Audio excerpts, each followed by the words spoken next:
দিনাজপুর জেলার বিরল থানায় অবস্থিত জীবনমহল পার্ক আজকে আপনাদের ঘুরে দেখাবো। আর এই পার্কে ঢোকার পর এমন কিছু দৃশ্য দেখলাম যা আমি ভাবতেও পারিনি। একটু পর আপনাদেরও দেখাচ্ছি। আর একটা কথা বলতেই হয়, পার্কটিতে দেখার মতো অনেক জিনিস আছে। পুরো ভিডিও দেখতে আমার সঙ্গেই থাকুন। আসসালামু আলাইকুম আমার প্রিয় ভাই ও বোনেরা, সবাই কেমন আছেন? প্রতিদিন বাইরে যাওয়ার সময় আমি সব থেকে বেশি কনফিউশনে থাকি আজকে কোন হিজাবটা পরবো। তারপর অনেক বেশি এই গোলাপি কালারের হিজাবটা পরে নিলাম। আলহামদুলিল্লাহ গত কয়েকদিনের তুলনায় আজকের আবহাওয়াটা একটু শীতল। বিরল থেকে জীবনমহল পার্ক খুব বেশি দূরে না। এই যে বাউন্ডারিটা দেখা যাচ্ছে এটাই হলো জীবনমহল পার্ক। এটি কাঞ্চন ব্রিজের পাশে অবস্থিত। ফাইনালি আমি চলে আসলাম আর এটাই হলো সেই জীবনমহল পার্ক। পার্কের মালিকের নাম জীবন চৌধুরী। ওনার নামের সাথে মিল রেখে জীবনমহল নাম দেওয়া হয়েছে। তো প্রথমে আমি টিকিট কাটার জন্য গেলাম আর এখানকার প্রবেশ মূল্য 100 টাকা। তারপর টিকিট কেটে ভিতরে ঢুকে গেলাম আর এখন আমি খুবই এক্সাইটেড ভিতরে কি আছে দেখার জন্য। গেটের পাশে দেখতে পেলাম একটা ব্যাংক। প্রথমে ভেবেছিলাম বিনোদনের জন্য বানাইছে, পরে দেখলাম ডাস্টবিন হিসেবে ব্যবহারের জন্য। আর এই পাশে ছোট একটা ট্রেনও ছিল আর ডান দিকে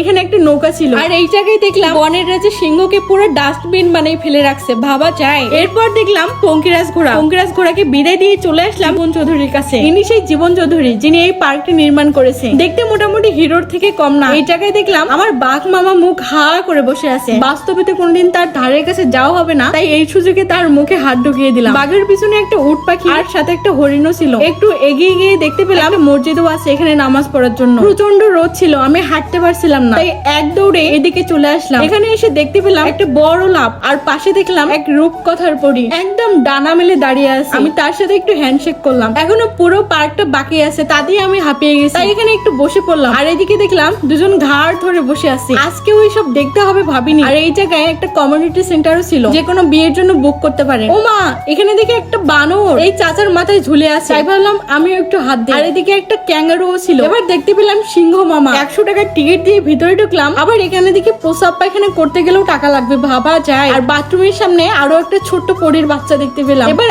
আরেকটা গেটে ঢুকে প্রথমে দেখলাম একটা রাক্ষস টাইপের মানুষ আর তার মাথার উপর ডাস্টবিন করে রাখছে। আর দেখছি আমার কত বড় সাহস, আমি দৈত্যের কাছে গিয়ে তার দাড়ি ধরে টানাটানি করছি। আর এই জায়গায় বাচ্চাদের খেলার জন্য অনেক সুন্দর সুন্দর সরঞ্জাম রয়েছে। বাচ্চা কাচ্চা নিয়ে আসলে এক ভর্তি টাকা নিয়ে আসবেন, নইলে কান্না থামাতে থামাতে দিন চলে যাবে। আর এই সিনারিটা দেখে আমি নিজের হাসি থামাতে পারছিলাম না। আপনাদের তাসকিয়া আপু বডি বিল্ডার হয়ে গেছে, ভাবা যায়। আর এবার আমি একটা কুমির কোলে নিয়ে দাঁড়িয়ে আছি, যেটা সারা জীবন কল্পনায় থেকে যাবে। এখানে দেখলাম একটা বিশাল ডানাকারা পরী। আচ্ছা, বাস্তবে কি পরীরা এমন ড্রেস পরে নাকি এরা মন গড়া মূর্তি বানিয়ে রেখেছে? এবার মেইন গেটে ঢুকে যাব, কিন্তু এখানকার গেট দেখে তো ভয় পেয়ে গেছি ভাই। ভয় পেয়ে লাভ নাই, 100 টাকা দিয়ে যখন ঢুকছি টাকাটা উসুল করবো না তা কি করে হয়। তারপরে এর ভিতরে ঢুকে গেলাম, একটা গুহার মতো জায়গা এবং নিচে সিঁড়ি রয়েছে। সিস্টেমটা ভালো লাগলো। তারপর আমি টুকটুক করে উপরে উঠে গেলাম। এবার আরেকটা স্পটে ঢুকে পড়লাম। ঢুকে একটা বিশাল কুমির দেখতে পেলাম। ভিডিওটাতে ছোট দেখাইলেও বাস্তবে কিন্তু অনেক বড় ছিল কুমিরটা। এদিকে অনেক কিছু দেখার মতো আছে, সবগুলো একটু একটু করে দেখাচ্ছি। এখানে একটা ঘোড়ার গাড়ি দেখতে পাইলাম, ভাবলাম একটু চড়ে ভিডিও করব, কিন্তু এখানে লেখা দেখে তো ভয় পেয়ে গেছি ভাই। এর ভিতর ঢুকলে নাকি একটা জরিমানা দিতে হবে। তারপর